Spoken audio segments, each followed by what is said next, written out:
ჩვენ ასეთი თემა გვექნება დღეს, შრომას სერიოზულად მოეკიდე. ვფიქრობ, რომ ეს სერია იქნება ქადაგებებისა.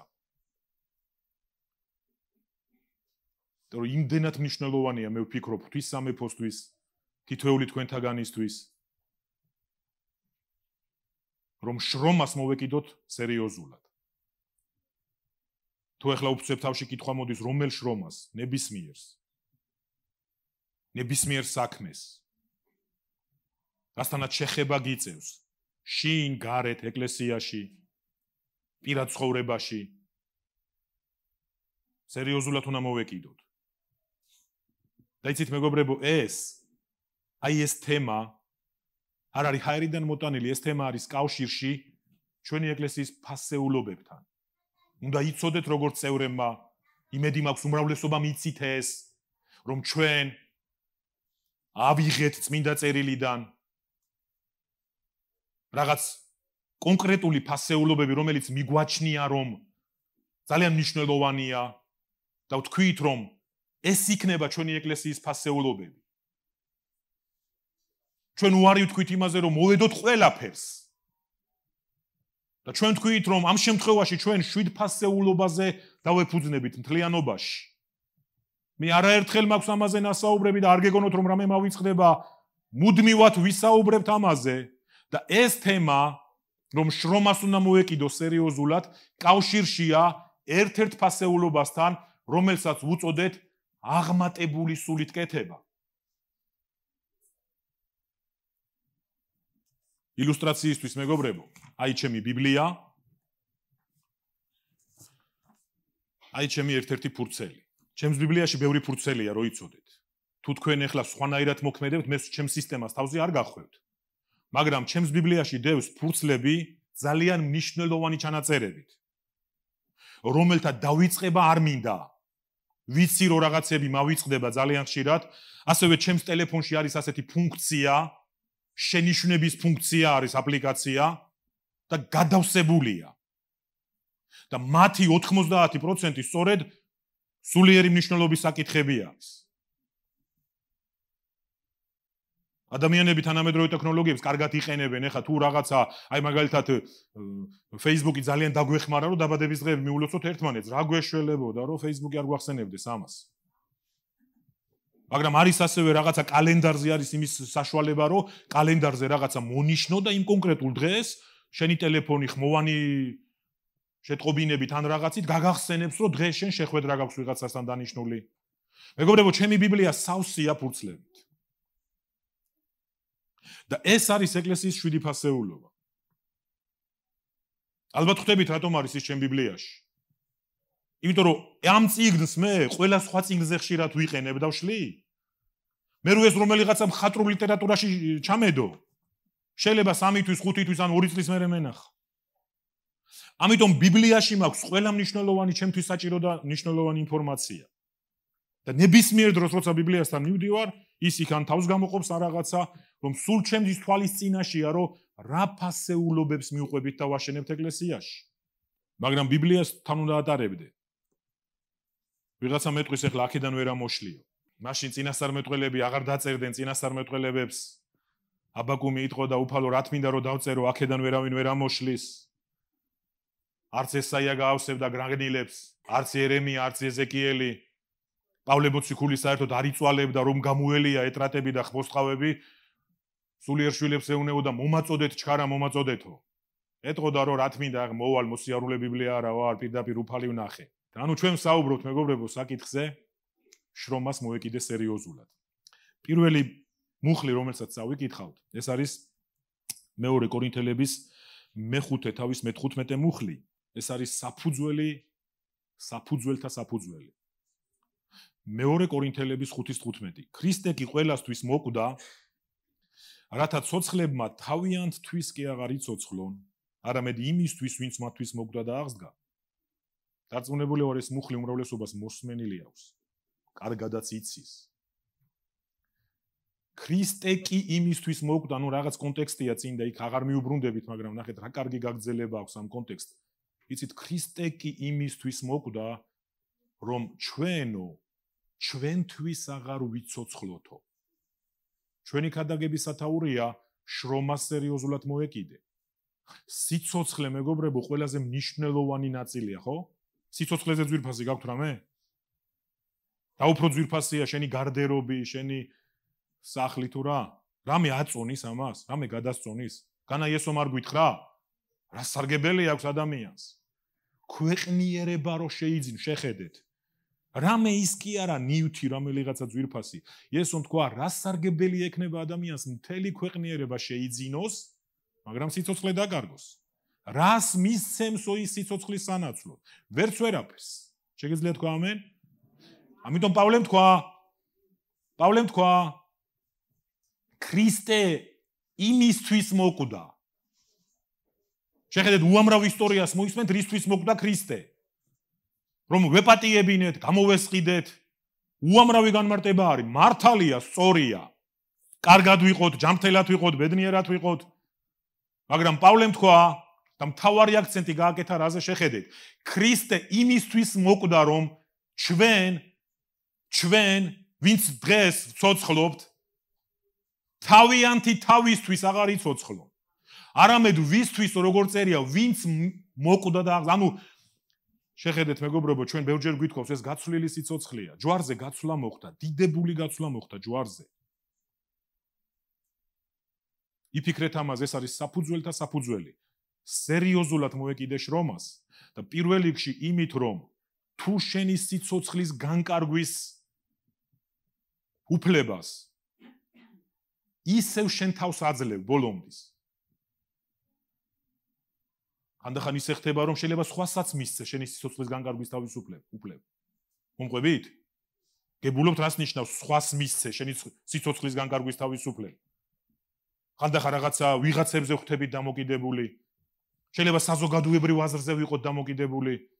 შესავალში ვამობდით, რომ შეიძლება შენ შვილს არ უხარია შენი გადაწყვეტილება, არ მოსწონს ეს, მისი იმიჯისთვის თლად კარგად არ გამოიყურება, შეიძლება შენს ძვირფას მეუღლეს არ მოსწონს. და ხშირად ხდება ძვირფასებო, რომ ადამიანები სხვის აზრზე აფუძნებენ საკუთარ ცხოვრებას. დღეს ამას ქვია საზოგადოებრივი აზრი. საზოგადოებრივი აზრი ძალიან წონადი არგუმენტია. პოლიტიკაში, მეგობრებო, პოლიტიკაში საზოგადოებრივი აზრი ერთ-ერთი გამსაზღვრელია.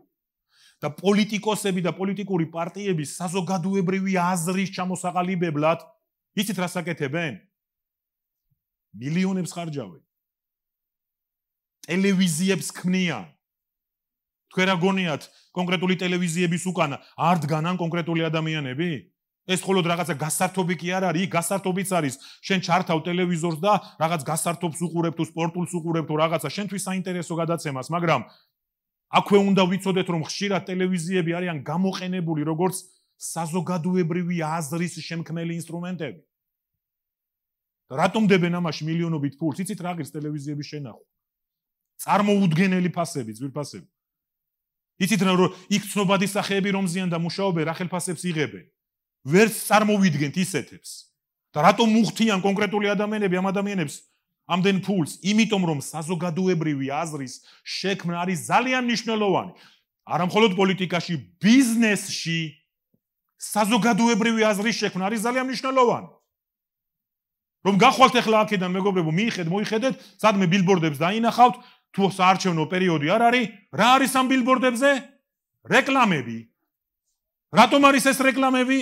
რომ შეიქმნას საზოგადოებრივი აზრი, რომ ესა თუ ის პროდუქტი, რომელსაც ესა თუ ის კომპანია გვთავაზობს, ესა თუ ის მომსახურება, რასაც ესა თუ ის ბიზნესი გვთავაზობს, არის ძალიან მაგარი, რომ საზოგადოებრივი აზრი შეიქმნას.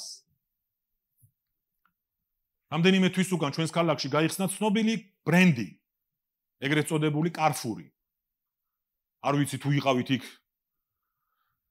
გავლა ღირდა პირველი 2 კვირის განმავლობაში, ჭირდა იქ ძვირფასებო, გავლა ჭირდა, რადგან ადამიანები ამ რეკლამებს უყურებდნენ, უზარმაზარი ბილბორდები იყო ქალაქში, რომ სულ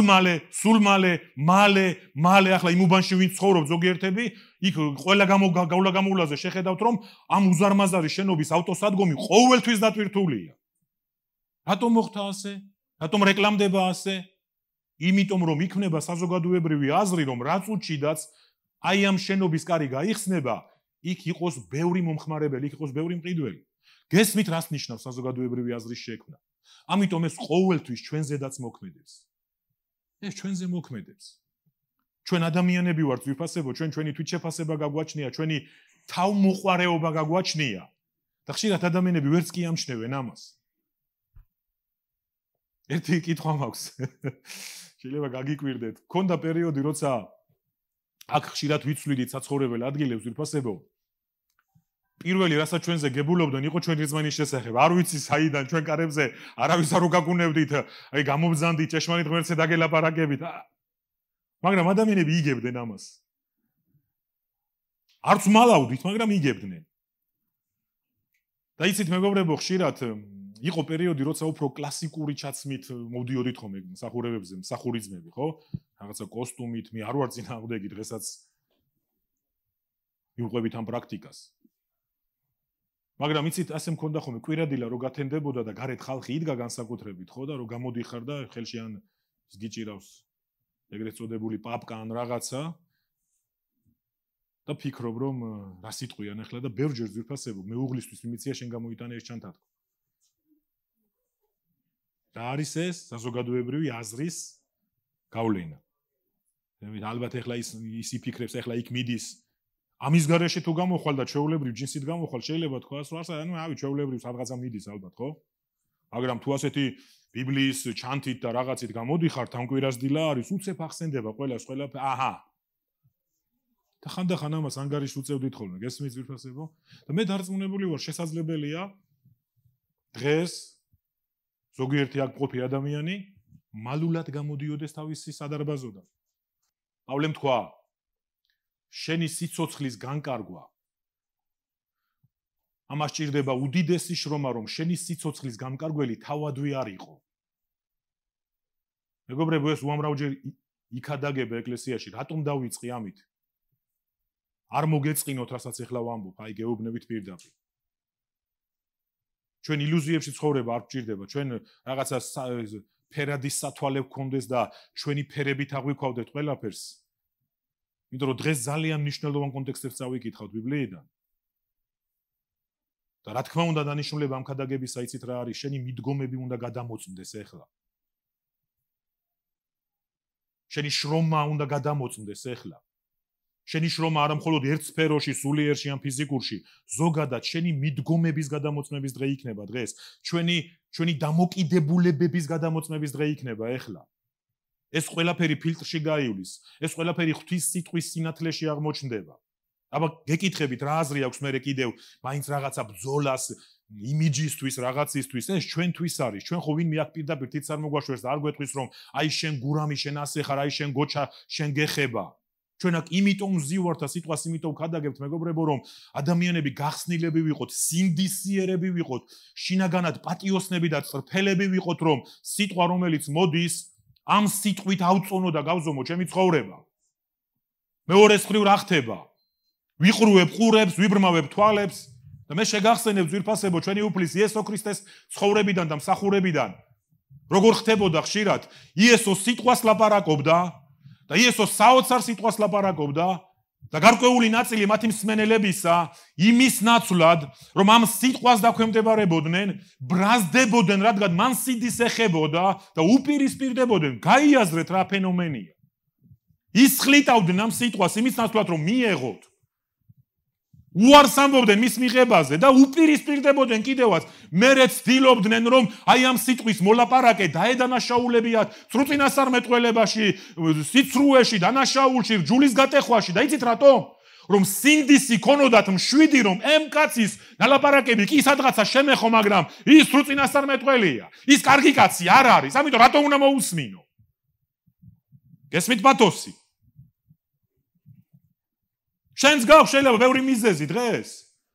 შეიძლება თქვა, იცით, გაქვს შენი რაღაცა წარმოდგენები, შეხედულებები და ბუნებრივი ასეც უნდა იყოს. და შეიძლება რაღაცა ნაწილი არ მოგეწონოს ამ სიტყვას, შეიძლება პერსონა არ მოგეწონოს, შეიძლება მე არ მოგწონდე, ვისი აბსოლუტური უფლებაც გაქვს, რა გაჩნია. მაგრამ სიტყვას ეცი პატივი.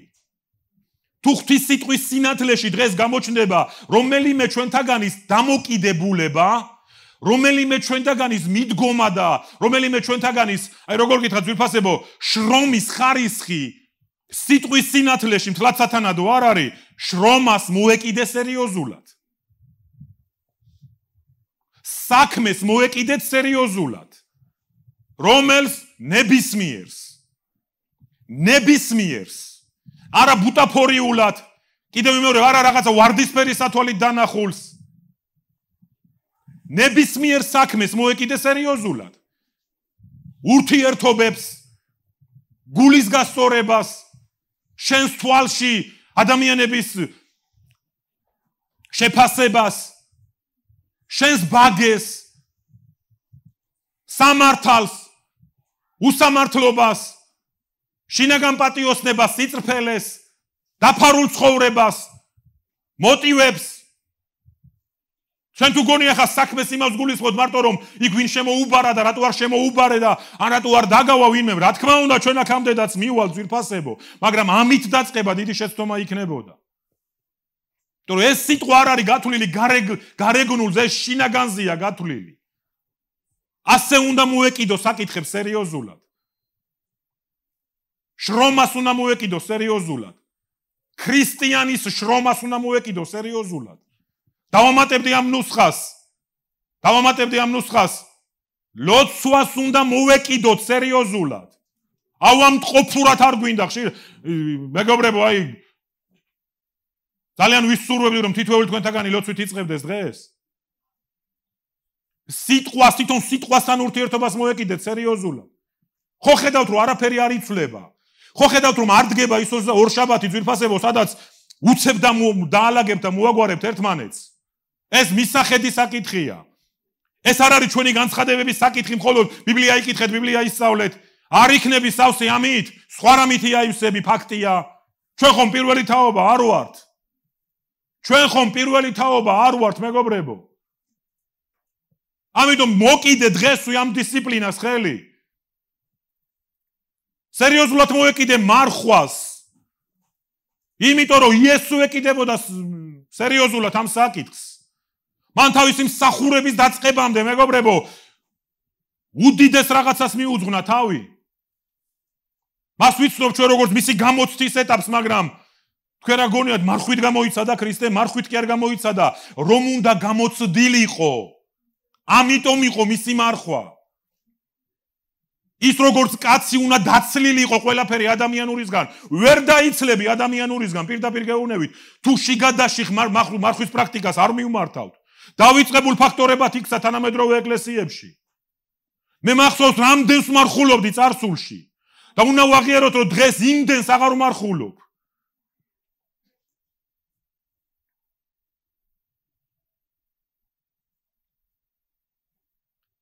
აი ეს არის ის ფაქტორები, რომელსაც სერიოზულად უნდა მოეკიდო. რა ვთქვი? ძველებური, ძველმოდური, რომ სერიოზულად მოეკიდე კითხვას, სწავლას, წიგნების კითხვას. ხო ვიცით ახლა იმის იგავების წიგნი? ხო ვიცით კაცო პავლემ კორინთელებს რა უთხრა?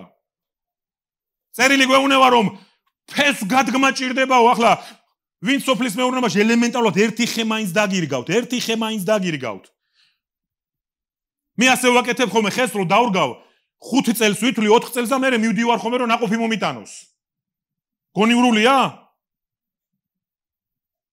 ამას მორწყვა ჭირდება. მას მოთოხნა ჭირდება, გაფხვიერება ჭირდება, რაღაცა ორგანული თუ არაორგანული სასუქი ჭირდება. უგუნურება ხო იქნება? ალბათ ეხლა 5 წელი გავიდა და ალბათ ჩემი ვენახი დაისხავდა. არ გაგივლია მანამდე შიგნით. როცა სიტყვაზე ვლაპარაკობ, ძვირფასებ ეს არ არის მეხი დაგვეცეს. ამით უნდა ივსებოდე ყოველ დღე. თუ გინდა რომ სხვა რამე მარაგავსო, შენი ძველკაც ვერ გაუმკლავდები. აქ ვიცი რამდენი იტანჯება ამის გამო და მე თქვენ შორის. რამდენი სასოწარკვეთილებამდე მიდის ძველკაცთან ბრძოლაში. ვერაფერი მოუხერხა ხასიათს. რომ მეგონა რომ სადღაცა რაღაცა მოაგვარა, ისევ გამოხდა მისი ხასიათი, ისევ კონფლიქტში ჩაერთო სადღაც, ისევ ვერავენ მოთოკა და გეკითხებით რამდენ ხანს უნდა ვიწვალოთ და თქვენ გონიათ გამოსავალი არ არის? არის გამოსავალი. იმით უნდა დაიწყო ავსება, რაც ამ ყველაფერს შენგან გაიტანს. და და თუ თქვენ გონიათ რომ ვიღაცასთან მიხვალ და ის შესთავს ხელს დაადებს ეტყვის უფალო გარეკე მისი თავიდან არასწორი აზრები მე ლოცვის წინააღმდეგი არა ვარ მაგრამ არის საკითხები რომლებიც მხოლოდ ლოცვით არ გვარდება ვიმეორებ არის საკითხები რომლებიც მხოლოდ ლოცვით არ გვარდება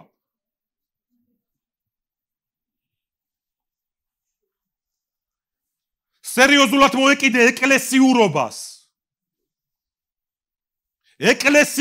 მოეკიდეთ სერიოზულად ვირფასებო რომ ეს ძალიან მნიშვნელოვანი რაღაცა არის აქ ჩვენი სკამი კი არა გვაქვს ეს კლუბი კი არა სადაც კვირას მოვდივართ და ვერთობით ეს არის უდიდესი მოწოდება ეს არის უდიდესი გამოწვევა ეს არის უდიდესი პატივი და პრივილეგია და დიდი პასუხისმგებლობა ამიტომ მოეკიდე სერიოზულობით ეკლესიურობას შენს წევრობას მოეკიდე სერიოზულობით შენს მსახურებას მოეკიდე მეტი სერიოზულობით ეს არ შეიძლება მეგობრებო რაღაცა შეადარო ხანდახან ქვეყნიერება გვასწავი სამწუხაროდ ქვეყნიერება აღმოვაჩენთ რომ ქვეყნიური რაღაცები გჯობია წინ გვასწრებს რაღაცაში დისციპლინაში მომსახურებაში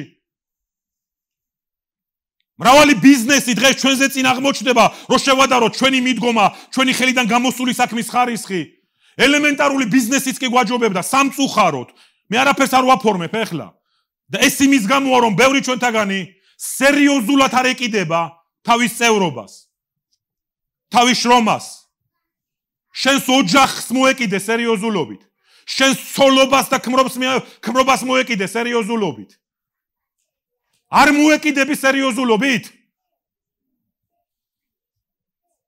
მიიღებ ნაყოფს ამისთვის შენს მშობლობას მოეკიდე სერიოზულობით მშობლობა დედის მუცლიდან დაყობილი ინსტინქტი არ არის მეგობრებო ძაღლის ძდის ლეკვს კატაც ძდის თავის კნუტებს და კრუხის წიწილებთან ურთიერთობა არის კიდე რაღაცა შედარებული ბიბლიაში მაგრამ მშობლობის ანალოგი არ იქნება ის ძაღლი როგორ ძდის თავის ლეკვს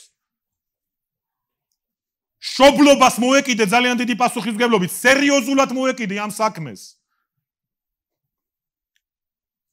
სანამ მშობელი გამხდარ ხარ მანამ დაიწყე ეს თუ არ ისწავლი ამას აქედან მაშინ ქვეყნიერება გასწავლის პირდაპირ ვიმეორებ ქვეყნიერება აავსებს შენს აზრებს ფილმებიდან ისწავლი ჰოლივუდიდან ისწავლი და არ იქნება ეს კარგი მასწავლებელი მერწმუნეთ ასე ზრდიან დღეს მშობლები თავის შვილებს ვირფასებო ზოგი ზრდის ბაბუა ჩემი ასე მასწავლა ბებია ჩემი ასე აკეთებდა ზოგ ოჯახში აი ამას დაინახავ პირდაპირ გენეტიკას მამა ჩემი ასე გწვრთნიდა ჩვენ ხოლო ზოგი ადამიანები ხალხოში გადავარდნილი სოციალურ ქსელებში იქ სწავლობენ იქ გუგლავენ იქ აკეთებენ რაღაცა აი როგორ დედამ როგორ და ასე და მერე ფსიქოლოგობენ და მე ამას კი არ ვამცირებ ვირფასებო შეიძლება იყოს იქ კარგი რაღაცეები მაგრამ თუ სერიოზულად შვილის აღზას როგორ მშობელი არ ეკიდები იმ შედეგებს მივიღებთ რაც შედეგებიც უკვე მიუღია საეკლესიო თაობებს დაკარგული თაობები ქვეყნიერებაზე წასული შვილები მერე შვილიშვილებიც და უამრავი ლოცვა და ცრემლი ფუჭად დახარჯული სერიოზულად მოეკიდე ასევე ქორწინებას და საქორწინებლებო სერიოზულად მოეკიდეთ სერიოზული შრომა ჭირდება ამას თუ ვინმეს გონია რომ ვიტყვე აი ახლა აბა და უფალო მე ახლა ვერ გავთხოვდი და მე ცოლი ვერ მოვიყვანე ამას სერიოზული შრომა ჭირდება სერიოზულად მოეკიდი ამ საქმეს გესმით პათოსი დღევანდელი სიტყვისა ანუ მარტო იმაზე ხო არ იყავით ორიენტირებული ალბათ ეს უნდა გველაპარაკოს ახლა აღმატებული სულით როგორ უნდა ვაკეთოთ საქმეები ეზო როგორ უნდა დავგავოთ სერიოზულად მოეკიდე შენს განკარგვას ფინანსებს განსაკუთრებული რაღაცა დროში ვცხოვრობთ მეგობრებო რა კუთხით ვიძახი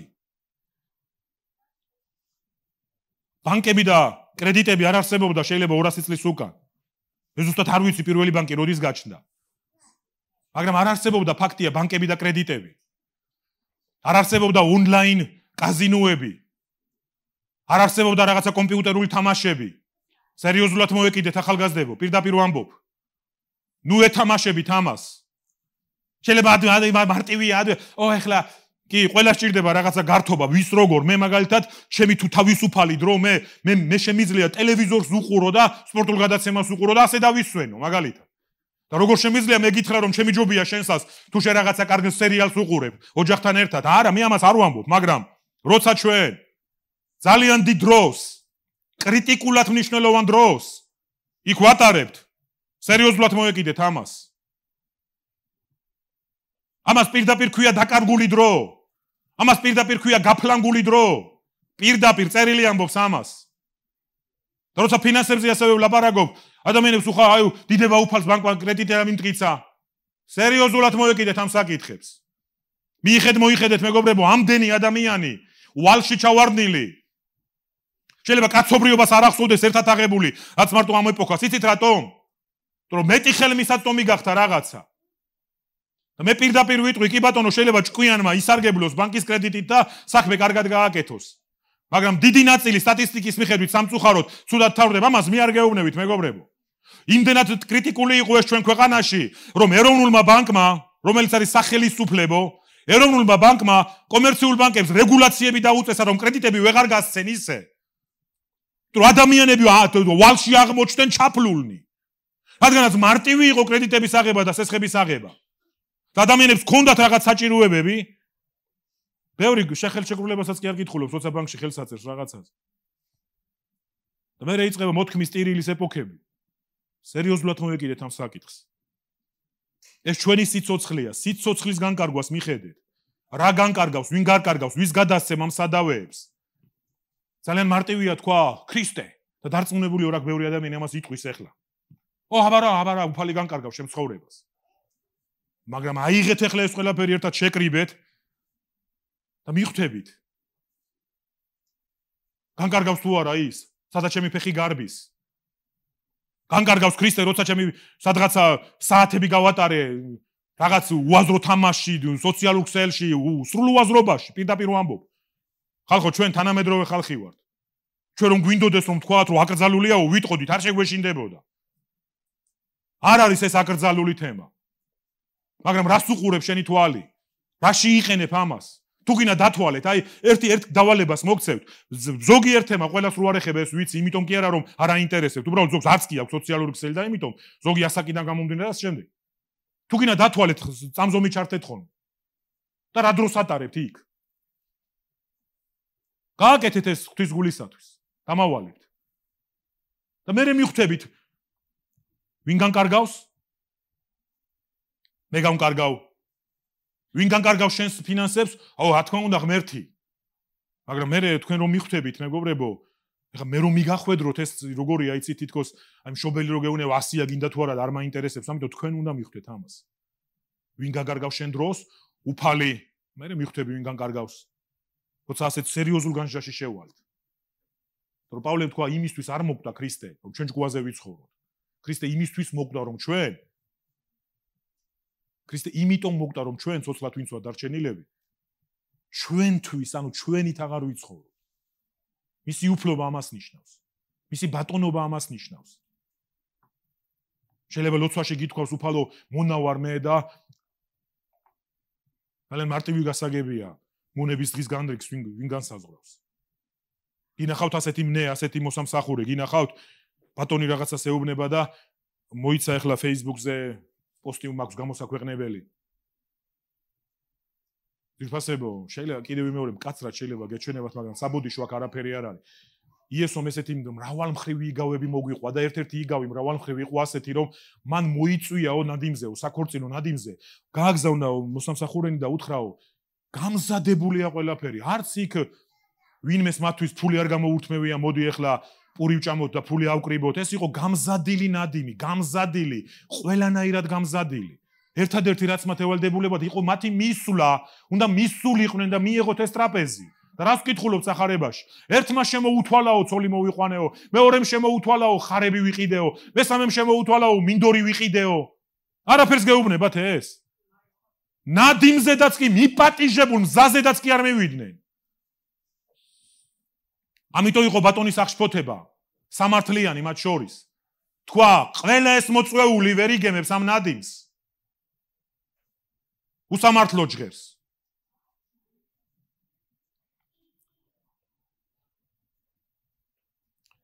ძვირფასებო ღმერთს უნდა რომ ყველაფერს დაარქვას სახელი.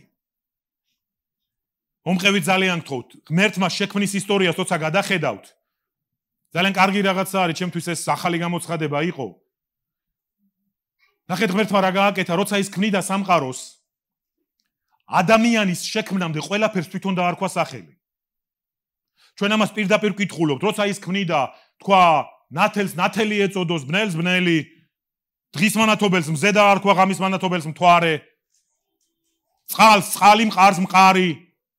მაგრამ შემდეგში ამ სცენაზე შემოყავს ადამიანი, კაცი, შექმნა ადამი და დაასახლა იქ მის შექმნილში.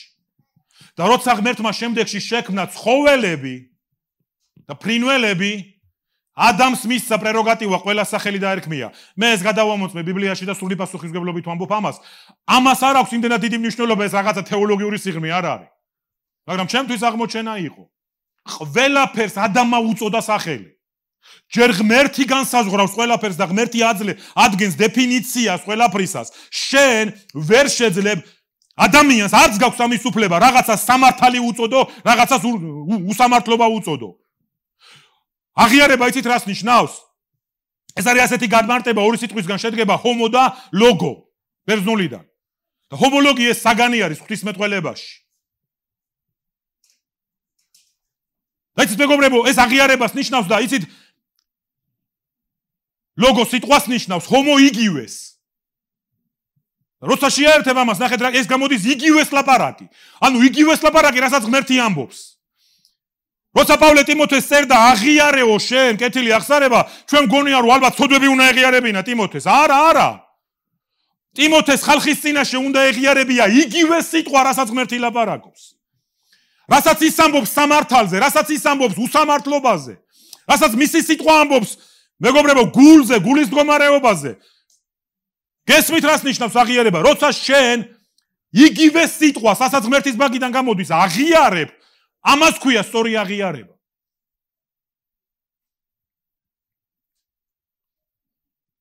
ღმერთმა რაღაცა მნიშვნელოვნებს თვითონ უწოდა სახელი, ხოლო შემდეგში ადამიანს გადასცა პრეროგატივა დაარქვას სახელი. და ადამმა უწოდა ყველაფერს სახელი. და შეიძლება არ დაკვირვები ხართ და დედაკაცსაც კი ადამმა უწოდა სახელი. როცა ქალი მოუყვანა, შეხედაო და თქვა ძვალი ძვალთაგანი და ხორცი ხორცთაგანი და უწოდა მას დედაკაციო, რადგან კაცისგან იყო აღებული. მან უწოდა, არა ღმერთმა. ამაში არის აზრი ძვირფასებო, როგორც გითხარით. არის საკითხები, რომელსაც ღმერთი უწოდებს სახელს და ჩვენი ვალდებულება არის დავეთანხმოთ, მივიღოთ და ვაღიაროთ იგივე, რასაც ღმერთი აღიარებს. მთელი ის ჩამონათვალი, რაც მე მანამდე გავაკეთე ეკლესიურობაზე, წევრობაზე, ოჯახზე, ცოლქმრობაზე, შვილების აღზრდაზე, ფულის განკარგვაზე, მეგობრებო, აქ თუ შეეცდებით თქვენებური დეფინიციები შეიტანოთ, ეს კატასტროფა იქნება ყოველთვის. ხვდებით განსხვავებას. მეგობრებო, ეს არის ღმერთის პრეროგატივა. ეს მან განსაზღვრა ასე. ძალიან უბრალო მაგალითს მოგიყვანთ. ღმერთმა შექმნა როგორ? დედაკაცად და მამაკაცად. დღეს ქვეყნიერებაზე ძვირფასებო ქორწინება აღარ განიხილება დედაკაცის და მამაკაცის კავშირად. ხვდებით რას ქვია, როცა ადამიანი შედის იქ ღვთიურ პრეროგატივაში და თვითონ არქმევს თავის სახელს რაღაცას. ღმერთმა ცოდვას უწოდა ცოდვა, მადლს უწოდა მადლი, მაგრამ თანამედროვე სამყაროში ტერმინები იცვლება. ვინ ცვლიან ამ ტერმინებს? ადამიანები ცვლიან ამ ტერმინებს. არ შეხვიდე ღმერთის პრეროგატივაში. სერიოზულად მოეკიდე ამ საკითხს. აღიარე იგივე სიტყვა, რასაც ღმერთი ამბობს. უწოდე იგივე სახელი, რასაც ღმერთმა სახელი დაარქვა. ჩვენ დროის გაფლანგვაზე ვილაპარაკეთ. ღმერთის სიტყვა ლაპარაკობს, რომ არ უნდა გაფლანგო დრო. ნუ შეეცდები ახლა მის ძვირფასებო, როგორ გითხრათ, გაადამიანურებას. ნუ შეხვალ ამ პრეროგატივაში. არ გვაქვს ამის უფლება, პირდაპირ ვამბობ. მაგრამ არის საკითხები, რომელსაც ჩვენ ვარქმევთ რაღაც სახელებს. ჩვენ უნდა ვარქმევდეთ რაღაც სახელებს. და უფრო მეტად და გასაგებად რომ თქვათ ეს აზრი, სწორედ ეს არის ჩვენი აღიარება, როცა მე ღვთის სიტყვას ვაღიარებ, ანუ იგივე სიტყვას, რაც მან თქვა, ამით მე სწორ სახელებს ვარქმევ ჩემს ცხოვრებაში, საგნებს და მოვლენებს. ჩვენ უნდა დავარქვათ ყველაფერს სწორი სახელი.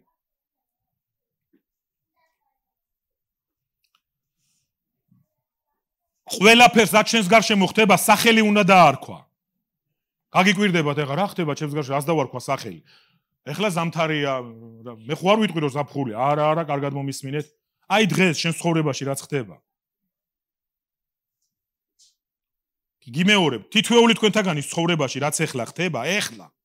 აი ამ წუთას, ამ დღეებში შეიძლება რაღაცა კონფლიქტი გაქვს, შეიძლება რაღაცა ბრძოლა გაქვს, შეიძლება რაღაც კომპრომისში ხარ.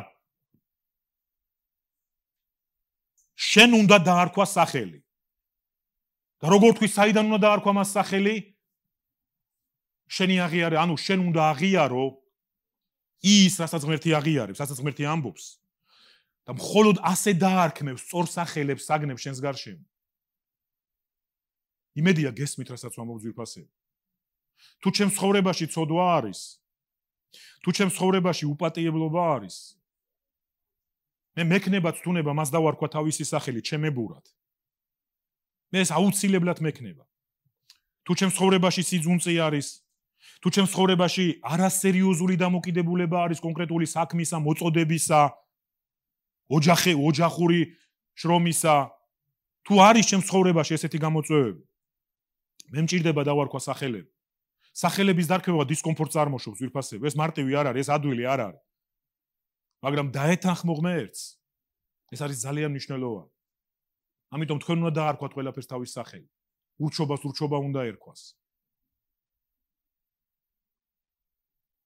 ჩვენ ჯიბეები, მეგობრებო, ჯიბის დანიშნულება ეხლა კი არ ვიცი ბოლომდე რა არის. შეიძლება ხელები ჩაიწყო სიცივეში, შეიძლება ფული ჩაიდო, ტელეფონი ჩაიდო, მაგრამ არსებობს ბევრი ჯიბეები, ეს სიმბოლურად ვამბობ. იცით რისთვის? მიზეზები რო შევინახოთ. და ამისთვის განსაკუთრებით დიდი ჯიბეები გვაქვს ხოლმე მიკერებული. იმიტომ რომ პატარა ჯიბეებში არ ჩაეტევა მიზეზები. მომყვებით? დიდი ჯიბეები გვჭირდება მიზეზებისთვის.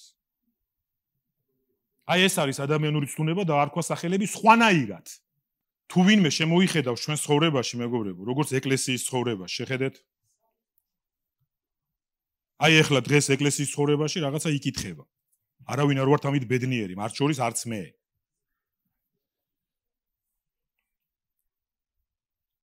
ჩემი თემა ამაზე გაგრძელდება და მეორე თემაში იქნება ის მნიშვნელოვანი რაღაცეები, სწორედ თუნდაც რას ნიშნავს აი ეს ეკლესიურობა კი ვახსენე მე, მაგრამ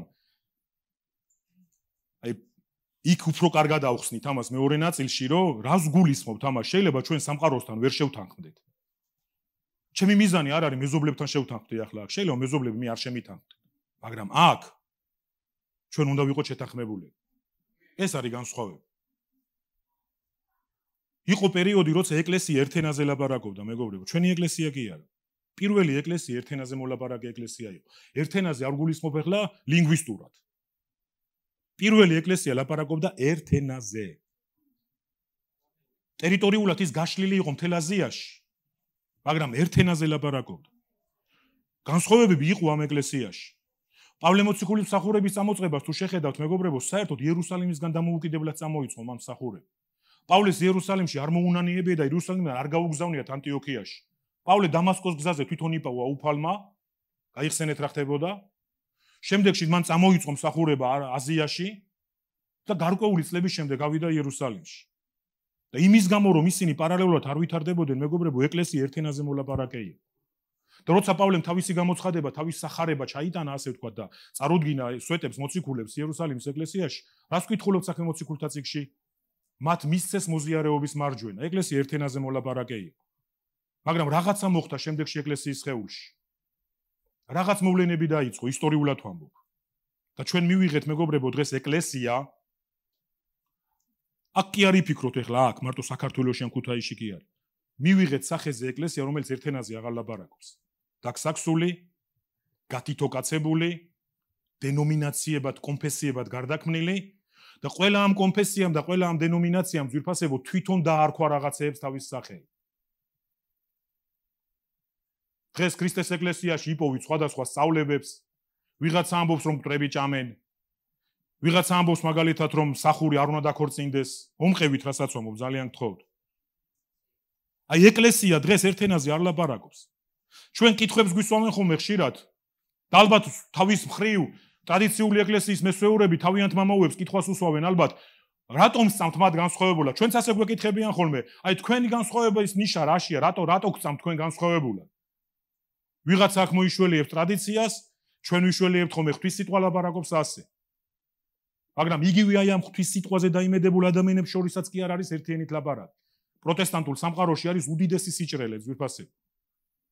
დღეს სოფლიოში წარმოვიდგინეთ რა ხდება, არის ეკლესია, ყველა ამბობს რომ ერთია, მაგრამ ყველა ამ ერთში და განუმეორებელში გულისხმობს თავის თავს. ტრადიციული კათოლიკური ეკლესია ამბობს ეს მხოლოდ ჩვენ ვართ, ტრადიციული მართლმადიდებლური ეკლესია ამბობს მხოლოდ ჩვენ ვართ ქრისტეს ეკლესია, სხვა ყველა მწვალებელია. და ამის მიუხედავად შეხედეთ ძვირფასები. მე არ მაქვს იმის განცდა და პრეტენზია რომ ჩვენ მთელ სამყაროსთან, მთელ საქრისტიანოსთან ერთ ენაზე ვილაპარაკებთ. ეს პრობლემა არის. ადამიანები ამით თუნდებიან და ბრკოლდებიან დღესაც. თქვენ წარმოიდგინეთ ერთიანი ეკლესია რო იყოს როგორც პირველ საუკუნეში, ადამიანებს უფრო ნათელი იქნებოდა ყველაფერი. მაგრამ დღეს ისინი ხედავენ დიდ პალიტრას, კონფესიებს, დენომინაციებს და იბნევიან. ვინ ამბობს მართალს, ვინ არ ამბობს მართალს. ამიტომ ჩვენი მიზანი არ არის ყველასთან გამოვნახოთ საერთო, ვერ გამოვნახავთ ყველასთან საერთო ენას. მაგრამ ის რაც შეგვიძლია, ჩვენს ოჯახში გქონდეს ერთ ენაზე ლაპარაკის კულტურა. გესმით რა ვთქვი? რითი შეიძლება რომ აი აქ ჩვენ ამ ოჯახში გქონდეს ერთ ენაზე ლაპარაკის კულტურა. მომისმინეთ ცოტა ხანს და დავამთავრებ. ენების აღრევა რომ მოხდა, ძალიან ცუდი იყო. ადამიანები, რომლებიც გუშინ კომუნიკაციაში იყვნენ ერთმანეთთან, კომუნიკაცია ვეღარ შეძლეს. აი წარმოიდგინეთ, რა მოხდა იქ ენების აღრევის დროს. უცხო ენოვნების გარემოცვაში ყოფილ ხარ? ეხლა იცით რომ მოგზაურობდი ხოლმე პანდემიამდე, ხო? აი თუ კი რამე სიმწარეები მახსოვს ასეთი მოგზაურობებიდან, ნომერ პირველი არის ეს, რომ კომუნიკაციის საშუალება არ მაქვს სხვებთან. აი ვიტანჯები ხოლმე ამის გამო, მოდი აი კონფერენციაზე თქვათ ვიქადაგე თარჯიმნის მეშვეობით, დამთავრდა კონფერენცია და ბევრი ადამიანი მოდის რომ დაგელაპარაკოს, კითხოს რაღაცა და თუ ახლოში თარჯიმანი არ არის, იტანჯები. იცი რომ შენიანია, იცი რომ შენი ძმა არის, მაგრამ ვერ ელაპარაკებ. ვერაფერს ვერ აგებინებ, ვერაფერს ვერ გაგებინებს. ძალიან ცუდია, როცა ერთმანეთის არ გვესმის. მე ვლაპარაკობ ამ შემთხვევაში ლინგვისტურ დონეზე. მაგრამ მოდი ახლა ავიღოთ მეგობრებო, მოდი ახლა ავიღოთ და ავიღოთ ოჯახი. როცა ცოლს და ქმარს ერთმანეთის არ ესმის. ვერბალურად კი არა, ვერბალურად გვესმის. ის რასაც მეუბნება, მესმის, მე რასაც მეუბნები, მასაც ესმის ყურით, ვერბალურად, მაგრამ არ გვესმის ერთმანეთის, იმიტომ სხვადასხვა ენაზე ვლაპარაკობ. იმიტომ რომ სხვადასხვა ფასეულობები გვაქვს, სხვადასხვა მიდრეკილებები გვაქვს. ეს დიდი შრომა არის, ამ შრომას სერიოზულად მოვეკიდეთ ყველანი. ამისთვის იყო აქ ეს კონფერენცია თუნდაც. და საბოლოო ჯამში მივდივართ ეკლესიამდე ძვირფასები. როგორ განსაზღვროთ ეკლესიაში? რა ენაზე ვილაპარაკოთ? აქ არჩევანი არსებობს. ზოგიერთ ეკლესია შემოგთავაზებთ, რომ რასაც წემსი ლაპარაკობს, ის არის უპირობო ჭეშმარიტება. არ არის ასე მთლად. ზოგიერთ ეკლესია შემოგთავაზებს, მრევლი რასაც გადაწყვიტავს, ის არის ჭეშმარიტება. არც აქ არის მთლად ყველაფერი კარგად. ჩვენ გესმით რაზე ვლაპარაკობთ, მოდელებს შორის ვლაპარაკობთ ეხლა. მოდელებს შორის ვლაპარაკობთ, მაგრამ ჩვენ გვჭირდება რა? ღმერთი რას ამბობს, რომ ის ვაღიაროთ. ჩვენ გვჭირდება ღვთიური დეფინიცია, ღმერთი რას ამბობს ამ თემაზე. როგორ უნდა ილაპარაკოს ეკლესიამ ერთ ენაზე? როგორ უნდა იყოს ეკლესიაში ერთსულოვნება და ერთაზროვნება? როგორ მივახციოთ ამას? აი, გამოწვევას გიგდებთ. თუ გინდა მოდით შემდეგში და ვისაუბროთ, აზრები გამიცვალეთ, შემომთავაზეთ, იქნებ დავეხმაროთ ერთმანეთს. როგორ მოვახერხოთ? რატო ვერ ახერხებს პარლამენტი ერთ ენაზე ლაპარაკს? ხალხს დაკვეთა აქვს ერთ ენაზე ილაპარაკონ რა. რატო ჩხუბობენ პოზიცია და ოპოზიცია ერთმანეთში? ვინმე შეგიძლიათ ეს პრობლემა მოაგვაროთ აქ? რატომ არის 10 პარტია და 10-დან ყველას განსხვავებული შეხედულება რო აქვს? შესაძლებელია ამის მოგვარება? ადამიანურად შეუძლებლად ჩანს ვიფასებ. მაგრამ წარმოვიდგინეთ დეფინიცია, რატომ ვერ მოიგონდა? აი შეხედეთ ახლა. არსებობს ასეთი მიდგომა კონსერვატიული და ლიბერალური. კონსერვატიული ტიპის პარტიები ამბობენ, რომ აი ტრადიციები, რაღაცები, ლიბერალური ტიპის პარტიები რასაუბენ იცით? არანაირი წესები. ისინი როგორ დაждდებიან ერთად. მაგრამ ავიღოთ ახლა დეფინიცია ღვთის სიტყვიდან მომდინარე. ბიბლიური მოდელი გვეუბნება, რომ ეკლესია უნდა იყოს როგორც ოჯახი, ერთაზროვნების და ერთსულოვნების ნიმუში. კითხვა მაქვს, ამდენი განსხვავებული ადამიანი როგორ მოვიდეთ ერთ აზრზე? ოჯახში შეიძლება მეუღლეები კიდევ უფრო მეტად უგებდნენ ერთმანეთს, მაგრამ ეს შვილები, რომლებიც სხვა გარემოში იზრდებიან, თაობა სხვა არიან. ჩვენსავით როგორ უნდა ვალაპარაკოთ ისინი? ავიღოთ კეტები და ვცემოთ ყოველ საღამოს? გამოვა ასე საქმე? გესმით რომ ეს ფასეულობითია ძვირფასებო? მე მჯერა ასეთი ეკლესიის არსებობის. მე მჯერა ასეთი ეკლესიის არსებობის, ეკლესიის, სადაც ერთსულოვნება, ერთაზროვნება იქნება კულტურა და როგორც სამარკო ნიშანი. როგორ? დავჩაგროთ ყველანი ვინც სხვანაირად ფიქრობენ. ან და გავაგდოთ ყველანი ვინც სხვანაირად ფიქრობენ. ბუნებრივია არა. აი ესეც წარმოდგენა აქვს ზოგს. მაგრამ ბუნებრივია არა. აბა როგორ?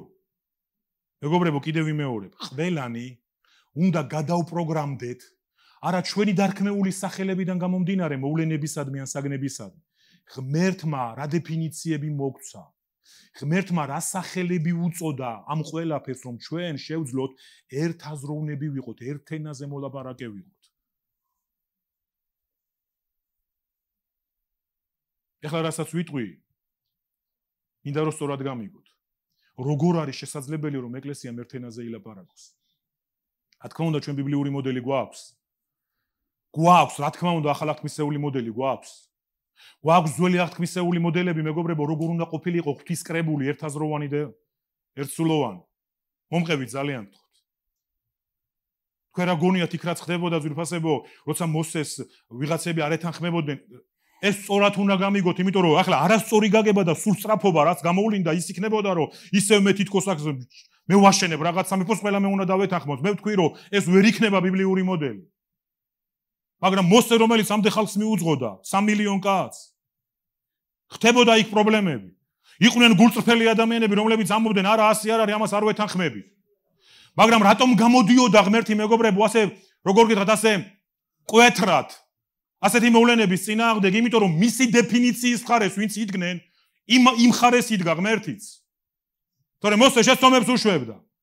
იესონავეზე შეცდომებს არ უშვებდა?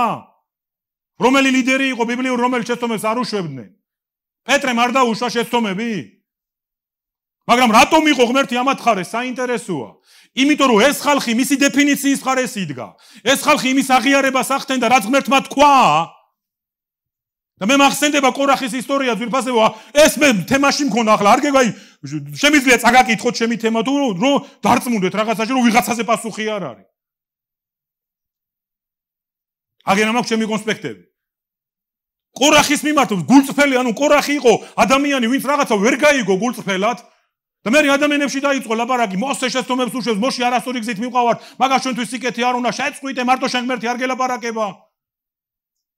თქვენ როგორ ფიქრობთ? მოსე რომ გამოსულიყო და ეთქვა, ეხლა დიდი კანაო გასჭერით აქ. მერე კორახი მოიყვანეთ და იმის გამო რომ მე არ მემორჩილება, შიგნით ჩაყარეთ. მოსეს მსახურება იქვე დამთავრდებოდა. მაგრამ რატომ მოხდა ასეთი სურათი ძვირფასებო, ყველამ გაიაზრა? იმიტომ რომ მოსე რასაც აკეთებდა, ღმერთისგან შთაგონებული აკეთებდა. მის გარშემო ადამიანები, რომლებსაც ის ამას უზიარებდა, ქონდათ მათ პასუხისმგებლობა, ყველაფერზე კითხვები დაესვათ, ყველაფერში გარკვეულიყვნენ და შესულიყვნენ ამის შემდეგ ამ შრომაში. თორემ ესე არ იყო, აი მე მოსი ავირჩე და არ მაინტერესებს ეგ რას იზავს, მაინც მაგას უჭერ მხარს. მოსი აღთქმულ მიწაზე ვერ შევიდა შეცდომის გამო, გახსოვთ? რატომ იყო ღმერთი ასე მკაცრი? დაერთო ნება. მაგრამ ის მომთხოვნი ღმერთია ყოველთვის. იმიტომ რომ ის თავის სიტყვას, თავის დეფინიციას როცა გვეუბნება, მას უნდა რომ ამას პატივისცემით ეპყრობოდეს თითოეული ლიდერიც და ჩვეულებრივი ადამიანიც. ის არ არის ვიღაცისთვის და ვიღაცისთვის არა, გესმით? სტანდარტი ყველასთვის სტანდარტია. და მოსეს ჰქონდა ეს შთაგონება და თქვა, თუ ეს ასე არ მოხდება, მე არ მილაპარაკნია ღმერთისგანო. მეგობრებო, მე იმას ვფიქრობდი, მეორე დღე როგორი იქნებოდა. ალბათ იყვნენ იქ ვიღაც გულშემატკივრები, ყორახთან ერთად ბევრი ადამიანი დაიღუპა, მაგრამ ალბათ იყვნენ ისეთები, რომლებიც ბოლომდე მას არ უთანაგზნობდნენ, მაგრამ აი ამ მოვლენამ ისინი შეზარა. ანანია და საფირას ისტორიას მივამატოთ, მოდით. ნახეთ რა მოხდა ცოლ-ქმარს შორის. როცა ქმარს კითხვა დაუსვეს, ცალ-ცალკე მოხდა ეს ყველაფერი. და მან თქვა რაღაც ტყუილი, ხო? და მერე ცოლი მოვიდაო გარკვეული პერიოდის შემდეგ. და ცოლსაც ჰქონდა შანსი, რომ როცა მას პეტრე ეკითხებოდა, ასე მოხდა ყველაფერი? და ნახეთ ეს იმიჯური სიტუაცია, ხა თავის ქმრის იმიჯი ხო უნდა შეენახა, იმიტომ რომ შეთანხმებულები იყვნენ. შეთანხმებული იყვნენ არასწორზე ცოლ-ქმარი. და ხა ალბათ ცოლმა გულში გაივლო, აღა პეტრემ ალბათ ჩემ ქმარს შეეკითხა და მე ჩვენ ხო სახში შევთანხმდით, რომ ასე უნდა ვთქვათ. ადგა და იგივე გაიმეორა, ეს გახდა მის სიკვდილის მიზეზი. კითხვა მაქვს, შეიძლებოდა თუ არა, ანუ ის სიკვდილის ბეჭედი ესვა მას თავიდანვე, ბედის წერა ქონდა ასეთი, არა. მას შეეძლო პატიოსნება გამოეჩინა. თავის ენაზე კი არ ელაპარაკა, რომელიც სახში ელაპარაკეს. ეკლესიის ენაზე ელაპარაკნა. ის რაც ეკლესიაში იყო მიღებული ღვთის სიტყვა, დეფინიცია, ამაზე ელაპარაკნა, მხარი ამისთვის დაეჭირა და მის სიცოცხლე იქნებოდა შენარჩუნებული, ძვირფასები. მე მჯერა რომ ჩვენ შევძლებთ ერთ ენაზე ლაპარაკს. რა თქმა უნდა ეს არ არის მარტივი და ადვილი. მაგრამ ჩვენ მაშინ შევძლებთ ერთ ენაზე ლაპარაკს, ძვირფასებო, როცა ყველანი იმაზე შევთანხმდებით, ღმერთი რას ამბობს ამ სფეროზე. თქვენ გჭირდებათ განათლება მიიღოთ ამაში თითოეულს გეუნები. თქვენ გჭირდებათ დარწმუნდეთ, ხელით შეეხოთ. თომა გაგვახსენდა გუშინ გზაში, ჩემ შვილიშვილს თომა ქვია და თომა იყო ერთი ადამიანი მოციქულთაგან, ვინც მეგობრებო, იქ არ იყო, როცა იესო გამოეცხადა ყველას, იცით, შეიძლება ხანდახან მას ურწმუნო თომად მოვიხსენიებთ. მაგრამ დააკვირდით. იმ დროს, როცა იესო მოწაფეებს გამოეცხადა, იქ თომა არ იყო. მაგრამ როცა მათ მოუყვენ ამის შესახებ, რომ იესო გამოგვეცხადა მკვეთით აღდგარი, ვეღარ დაიჯერა ხალხო. როცა იესო კვლავ გამოეცხადა მოწაფეებს, თომამ უთხრა, რომ მიჭირს ამის დაჯერება უფალ. უпроსტად მანამდე თქვა, სანამ არ შევეხები მის ჭრილობებს. და თქვენ რა გონიათ იესოს ენა მიუტანეს? ხანდახან ხო არის ხომ ეს ენა ვინ მოგიტანაო? აუცილებელი ენა მოგიტანოს ვინმე? იმ წინასწარმეტყველს ვინ მიუტანა ენა, მეფე რო ეუნებოდა ჩემ საძინებელში იყავიო? უფლის სული არის მეგობრებო ჩვენთან და ჩვენში.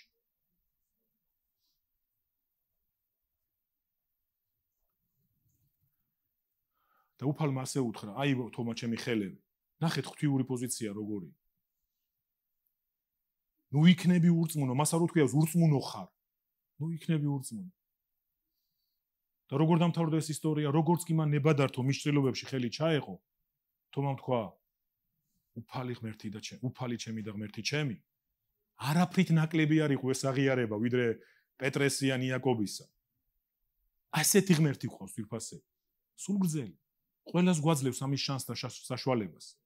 მაგრამ იგივე სულგრძელი ღმერთის გარემოში ვიღაცები სამწუხაროდ გამოეთიშენ მათ რიგებს. ზოგიერთები ფიზიკურად გამოეთიშენ მათ რიგებს, მეგობრებო. იგივე სულგრძელი ღმერთის გარემოცვაში, რომ წლების განმავლობაში ისრაელი სულგრძელობით მიყავდა, მეგობრებო, და უერთგულა თავის ნათქვამს, რომ აღთქმულ ქვეყანაში შევიდოდნენ ებრაელები, ამავე დროს უამრავი ებრაელი ჩამოშორდა ამ დიდ კურთხეველს. აღარ იყო ღმერთი სულგრძელი? აღარ იყო ღმერთი კეთილი? უბრალოდ მას უნდა, მეგობრებო, მისი სიტყვის აღიარებით ცხოვრობდეთ. ანუ მან რაც თქვა, მან რასაც უწოდა სამართალი, მან რასაც უწოდა ეკლესიურობა, მან რასაც უწოდა ერთობა, მან რასაც უწოდა ერთსრულოვნება, ამას ვეთანხმებოდეთ, ამას ვაღიარებდეთ. და მაშინ შევძლებთ ერთ ენაზე ლაპარაკს, ვიფასებ. და ამაში იქნება ანდამატი. ქვეყნიერება დაბნეული, ესენი ყველგან ხედავენ, რომ ერთ ენაზე არ ლაპარაკობენ. და გვინდა აქ ჩვენ რომ არ ვილაპარაკოთ ერთ ენაზე? მაგრამ თუ თითოეული ჩვენი სამეფოს მშენებლობით ვიქნებით დაკავებული. ბუნებრივია ვერ შევძლებთ ერთ ენაზე ლაპარაკს. თუ ყველანი ჩვენ მეგობრებო ჩვენ წამოვწევთ ჩვენ საკუთარ მეს, მე ასე მესმის, მე ასე უყურებ, მე ასე ვხედავ. მეტი კი არაფერი ხდებოდა ბიბლიურ ეპოქაში. ყორახის ნათქვამი მეტი კი არაფერი იყო, მე ასე მესმის, მე ასე ვხედავ. და უფრო მეტიც მეგობრებო ბრალი დადო და ეჭვი შეიტანა ღმერთი მარტო მაგას კი არ ელაპარაკება, ჩვენს გველაპარაკება ღმერთი. და ღმერთს არ უთქვია რომ არ გელაპარაკებითო. გაიხსენეთ ეს ძალიან გთხოვთ. ეს არ არის არავის წისქვილზე წყლის დასხმის თეორია ძვირფასებო გეხვეწებით. ამას იმიტომ ვაკეთებ, რომ აქ ჩვენ შევძლოთ მართლაც ერთხელ და სამუდამოდ რაღაც კულტურა საფუძველი ჩაუყაროთ და ავაშენოთ. არა ის რომ პასტორ გავარით და ბოგ გავარით. არა. იმიტომ რომ ღმერთმა ეკლესიას პასტორები კი არ მისცა. ღმერთმა ეკლესიას ნიჭები მისცა მართლობაში. ხვდებით? და მწყემსი ერთ-ერთი ნიჭია იმ მართლობაში იმ ხუთ ნიჭს შორის. ეს არის ჩემი პასუხი. ვინ როგორ უნდა განისაზღვროს ეს? ეკლესიას ღმერთმა მისცა ნიჭები მართვაში. და მათ უნდა განსაზღვრონ, მათ უნდა მოიტანონ ხედვა, მათ უნდა მოიტანონ მიმართულება, მათ უნდა მოიტანონ დაცვა, მათ უნდა მოიტანონ შენიშვნები. ერთ-ერთ ჩვენ სახელმძღვანელოში, რომელიც ჩვენ თქვით, რომ ყველა საეკითხა ლიდერობის საფუძვლები, აგერ არის გამოუსწილია ჩვენი ბიბლიოთეკები, მაილსვინის წიგნი. იქ წერია რა არის წყემსის მსახურება. რა არის ლიდერის მსახურება, პრესვიტერის ეგრეთ წოდებული. იქ არის ლაპარაკი რომ მათი მსახურების არსი, ახლა ყველაფერი არ არის ახსნელი, არის რა? რომ მისცენ მიმართულება ეკლესიას, შენიშვნები მისცენ, ანუ კორექტირება შეიტანონ. მოდი ასე უпростоრად, შენიშვნა ის კი არ არის, შენიშვნებს აძლევს რაღაციდან. ანუ როცა საჭიროა კორექტირება, როგორც მშობელს აქვს სრული უფლება, რომ შვილების ქმედებებში კორექტირება შეიტანოს, დაარიგოს, ასწავლოს, შეაგონოს. და ვინმე ეს ხო არ უკვირს დღეს ვირფასებო. მაგრამ მოდის სხვა კულტურა, როგორც კი გაცილებით მკვეთრი ნაბიჯები იდგმება იმისთვის, რომ ეს კულტურა შევქმნათ, მოდის აბსოლუტურად სხვა კულტურა, ამას დავარქმევდი დემოკრატიის კულტურას რაღაცას. და ეკლესიისთვის მერწმუნეთ, მეგობრებო, დემოკრატია. მერწმუნეთ, ეკლესიისთვის დემოკრატია არ არის კარგი წყობა. დემოკრატიას ითხოვდა თავისი არსით კორახი. რატომ მარტო მაგან, რატომ მარტო მათ? ჩვენს გველაპარაკება ღმერთი ის ამბობდა. მარტივი იყო, ყოფილიყო იქ იმ ნაწილში, ელაპარაკა მათთან ერთად ერთ ენაზე და ისე იქნებოდა. და მე მეგობრებო აქ და თქვენ ეკლესიის წევრებს ეს უნდა იცოდეთ. ჩვენ ყოველთვის გქონდა აქ ეკლესიაში სულიერი საბჭო. მე რაღაც წვეტები იყო. ეხლა ჩვენ კავშირის მასშტაბით ბოლო ვადათ დეკემბერი დავუთქვით ყველა ადგილობრივ ეკლესიას, რომ ყველა ადგილობრივ ეკლესიას ყავდეს სულიერი საბჭო. შეიძლება სახელი ბევრს არაფერს არ გვეუბნება, მაგრამ ეს რას ნიშნავს, იცით? ვაზღვევთ ყველა ეკლესიას, რომ არ იყოს მეგობრებო, არც დემოკრატია, მაგრამ არც ავტოკრატია. არ იყოს ერთი კაცის მმართველობა ეკლესიებში, ან რაღაცა კოლექტიური მმართველობა. ამისთვის არის სულიერი საბჭო ეკლესიებში. ამისთვის იყო არჩეული ეკლესიებში ის ნიჭები. ამიტომ იყო მეგობრებო, როცა პავლე მოციქულ, როცა პირველ ეკლესიაში უпростоრად დიაკვნები აირჩიეს, ეს დღევანდელი საზომით იქნებოდა დიაკვანთა საბჭო, 7 კაცი, სულიწმინდით საბრძნე ადამიანი, სიბრძნით და სულიწმინდით სავსე ადამიანი აირჩიეს ეკლესიაში და მათ ჩააბარეს მთელი საორგანიზაციო საქმე. ხოლო მოციქულებმა რა თქვეს? მოდი ჩვენ დავკავდეთ სიტყვის შესწავლით და სიტყვის გადაცემით და სიტყვის ქადაგებით და სწავლებით. ასე რომ მე მჯერა ამის რომ ერთ ენაზე ვილაპარაკებთ. ტკივილებით მოგვიწევს ამ ყველაფერში გავლე. ვინ ადგენს ამას მეგობრებო, როგორ ვილაპარაკოთ ერთიანით? მე ვთქვი, უფლისაგან მოცემული ნიჭები მართვაში.